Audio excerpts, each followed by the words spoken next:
They don't want any of us to figure this out. I can't change my past, but I can change your future. When you don't have anything to strive for, we fall apart. Actually, we become stagnant, and then, the bad thoughts start to generate. Yes, if this is a race in which we are all competing against each other, we have already all lost, because guess what? Thomas Jefferson won a long time ago. One of the most common things that we ever run into as job seekers, as a career coach, one of the most common things I actually run into are people who don't really know what they want to do for a career. They're completely lost. They have no idea what they want to do.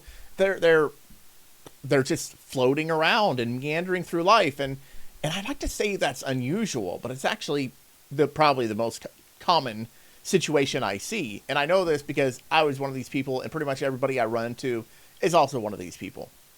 However, there are people who don't experience that. There are some people who actually end up going into it. They have a nice job by the time they're in their 20s. That before they're 30, they've got a pretty nice job. They've got everything they need. They're pretty happy, pretty set, and they might be kind of boring. I don't know, but that is the deal. So what should you do in order to make sure that you have a decent, stable career before you're 30? Not to sound too YouTube lame, but what should you do if you want a nice, stable job before you're 30? Well, as it turns out, it's all the things we don't want to do. And so here are the things that you need to do. Our case study today is a person who posted this on Reddit, and they ask, what age did you find your career path? I'm just struggling right now to find my career path in life in general. I'm in my mid-20s, but I still don't have my S together. Don't know whom to contact or which resource to use. There seems to be multiple avenues for finding success and making money. At the end of the day, it's all about hard work, discipline, and dedication. Without that, I guess there's zero chance of success. I'm tired of living in a constant state of comparison and competition. I, like many others, have the goal of making money and hopefully becoming financially stable. But I have no idea where to even start. Oftentimes, I feel like I'm already too behind in this game. Some people that are in their mid-20s have already reached success by landing a good job or finishing college. I have not even gotten started. I have no guidance in my life, and I'm tired of living in this rut. So the first thing let's address is the not having the resources that they need in order to figure out this sort of thing. Well, this is what career coaches are for. This is what Jobferno is about. This is why people like me exist. It's to help you figure out what to do and how to get your S together, right? And this is one of the things that they talk about.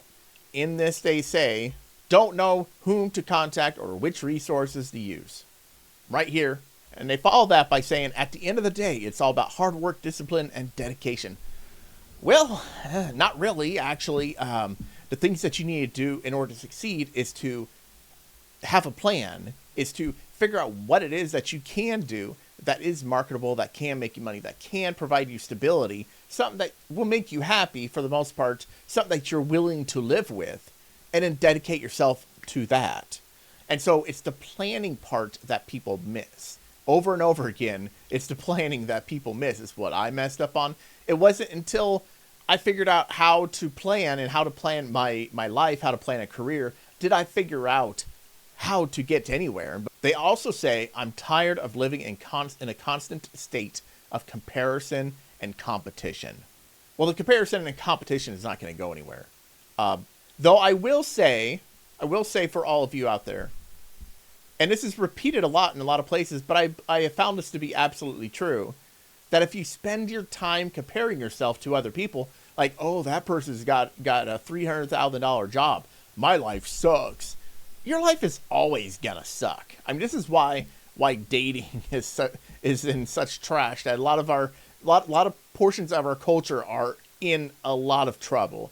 It's because we spend all of our time thinking the grass is greener over there, or seeing, oh, that person has this, how come I don't have it? And so ultimately, the idea of comparing yourself, when you compare yourself, you rob yourself of joy. You no longer have any joy in life because you're spending all your time going, boo-hoo, I don't have anything. And this is actually what causes most of the strife in our country that leads to divorce. So they do follow it with, I like many I, like many others, have the goal of making money and hopefully becoming financially stable. It's not that hard to become financially stable. It really isn't. It's very difficult when you have no idea. But once you put a plan in place and go after something, you can become financially stable. The problem is many of us don't know what to do. Many of us have no clue of how to go about it.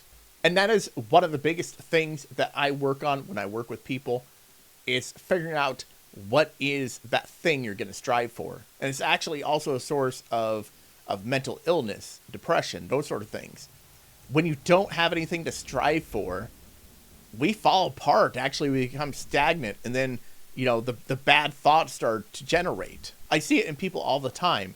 I'll have somebody that will say, oh yeah, my goal is to become a financial investor, and that's my goal in life. And then one day they go, oh, maybe not, maybe, I don't know. And they spend all their time realizing that that's not what they want to do, but they have nothing to replace it with. And when they have no goal, when they have no focal point in life, they kind of start to shut down, and they just kind of become depressed. And I see it, and it happens all the time. And many of you are probably this way. Many of you are probably depressed right now and have no idea what to do for your career. Maybe. All right, another component here is to say, oftentimes I feel like I'm already too behind in this game. Yes, if this is a race in which we are all competing against each other, we have already all lost. Because guess what? Thomas Jefferson won a long time ago. Or Elon Musk has already won. When you put it into context of we are racing against people who are doing global, people who are doing massive things in this world, we've already lost.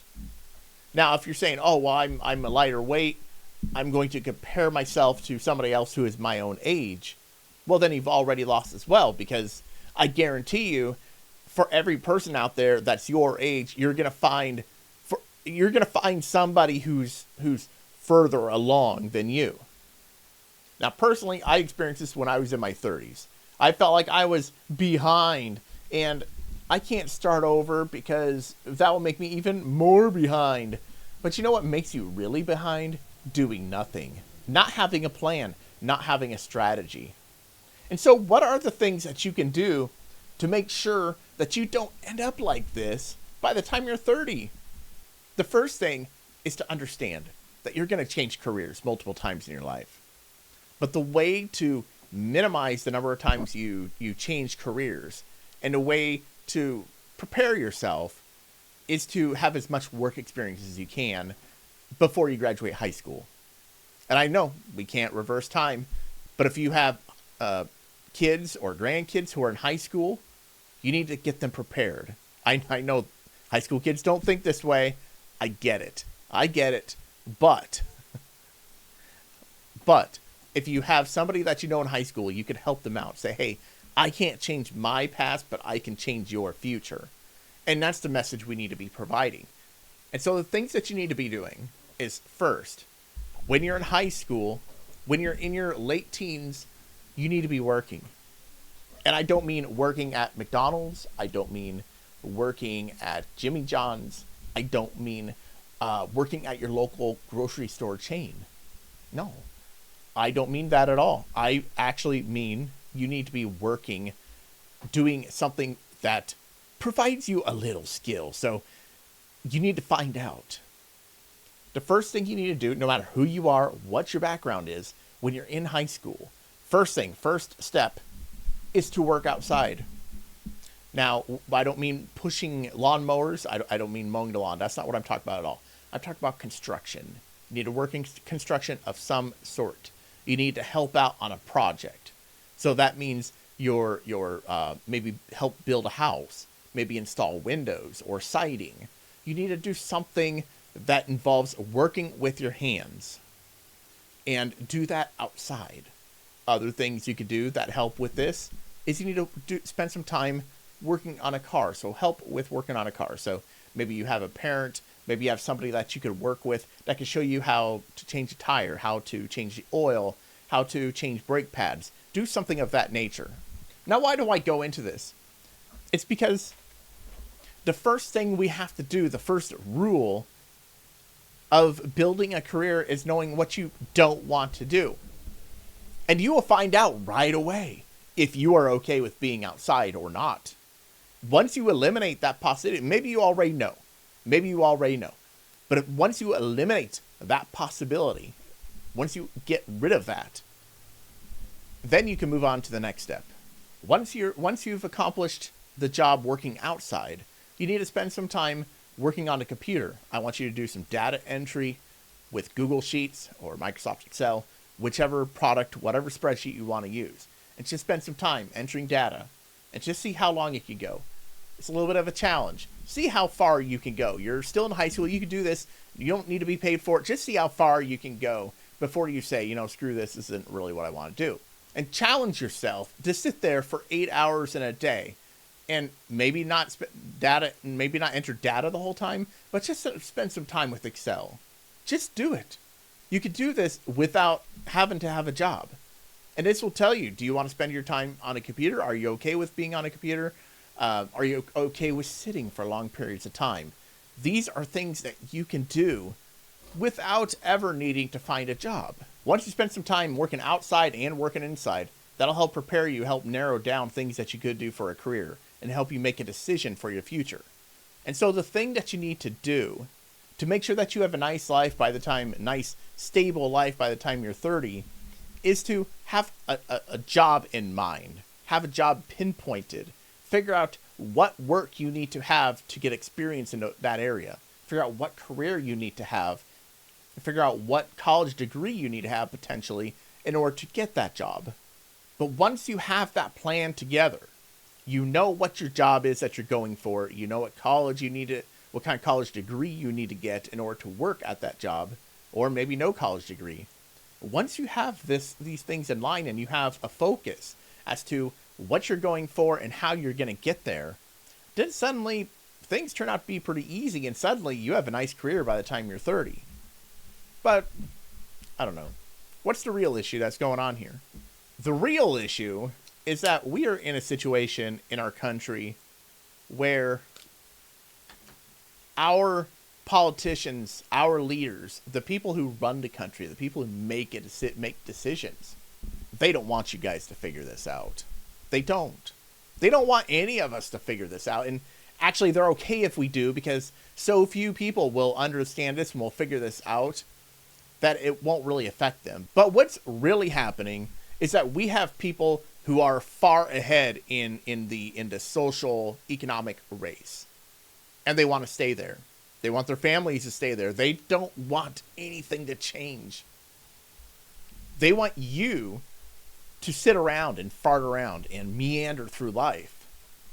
And they want you to be there, because if you figure out how to make money, how to be wealthy, how to advance, how to grow a career, how to run for office, how to move up in life, then you threaten them and you threaten their family. Let's just imagine it this way. Imagine that we have 100 people who run the United States. We don't know who they are, not likely anyway, but they tell the president what to do, and they tell the companies what to do and how to think and how to act. But we don't get to know who they are. We don't get to make those decisions. But the major decisions in the country, the major source of power within the country, are all with these 100 people. Now just imagine that this were true. Just imagine for a moment. If you were one of these people, one of these 100 people, would you want a lot of competition for your positions as the powerful? Would you want that? Would you want someone else moving up and learning and growing and having a huge companies and taking over your spot? What if you create a huge company and these 100 people said, you need to not do that. You need to start accepting only people who are under 5'5", and that's all you ever get to do. And you need to play along with that. And you said, no, I'm not going to do that. What if you were a business owner and you said no? How would you curtail that? If you were one of these 100 people, what would you do to prevent that? You'd keep people busy. You need to keep the masses of people busy so they don't bother you. We need to keep them playing stupid little games like being on Tinder and trying to figure out who has more money, figure out who's taller, who has a nicer car, who has the best football team. That's what they would do. That's what you would do. We are all smart people. The people who are running the country are not any smarter than any of you. These 100 hypothetical people who are running the country aren't any smarter than you or me. They're not. They're not any better. Or smarter or anything. They just happen to be in the right place at the right time in the right moment in history where they were able to get to where they are right now. They just happened to be in a beneficial position. So all they could do to protect themselves and to protect their own families and their future family is to keep everybody else back. Is to hold ourselves back.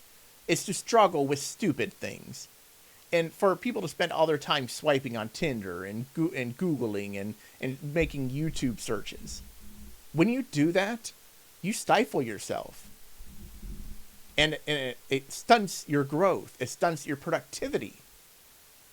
It prevents you from finding joy. And it prevents you from finding power. And see, this is the big core. If you're stupid, we're not stupid. If you're not well informed, if you spend all your time listening to the propaganda that the media puts out, and you believe the propaganda, you're going to remain uninformed. And if you remain uninformed, you will remain powerless. That's it for today. I'm SP Graham. This is Jobferno. If you have any questions, send me an email at questions@jobferno.com. And as always, choose skills over money.